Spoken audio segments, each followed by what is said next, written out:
parle spécifiquement de Grenoble, ces 6 dernières semaines, il y a eu 17 blessés par balle à Grenoble. Et le mois dernier, le procureur de Grenoble, Éric Vaillant, avait dénoncé une guerre des gangs intense en cours dans les rues de la ville.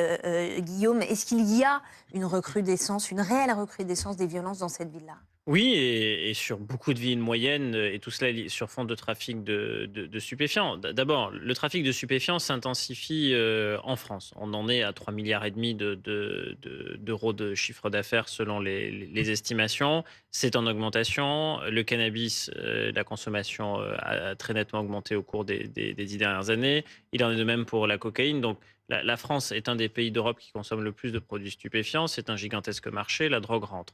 Et ceux qui exploitent la drogue et en vivent, on parle quand même de 250 000 personnes en France qui vivent directement ou indirectement du trafic de stupéfiants. Enfin, c'est l'agglomération de Montpellier, hein. On ne parle pas quand même de petits volumes de personnes qui vivraient de ces trafics.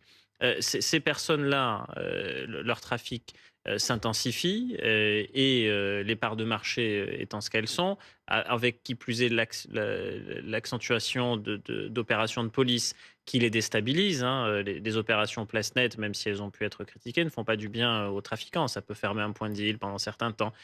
Tout cela crée donc une intensification du trafic de stupéfiants. Et là où autrefois il pouvait être réservé à de grandes villes ou de grandes agglomérations, on voit des villes qui sont des villes moyennes être touchées. Et dans le cas particulier de Grenoble, vous ajoutez à cela le fait que c'est une ville carrefour. C'est-à-dire que Grenoble, par sa position géographique, sa proximité avec Proche de l'Italie, l'Italie? sa proximité avec les Alpes, fait que ça reste un point de passage.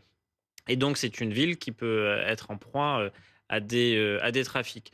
Et quand les trafiquants sont déstabilisés dans leur trafic, notamment sous l'effet de l'action de la police, que ce trafic s'intensifie parce que les volumes financiers en jeu sont plus importants, bien, ça se règle souvent à grand renfort d'armes à feu et ça finit avec une augmentation des homicides et le fait que l'année dernière, 2023, on a le niveau le plus élevé, au moins depuis 2016 en nombre d'homicides.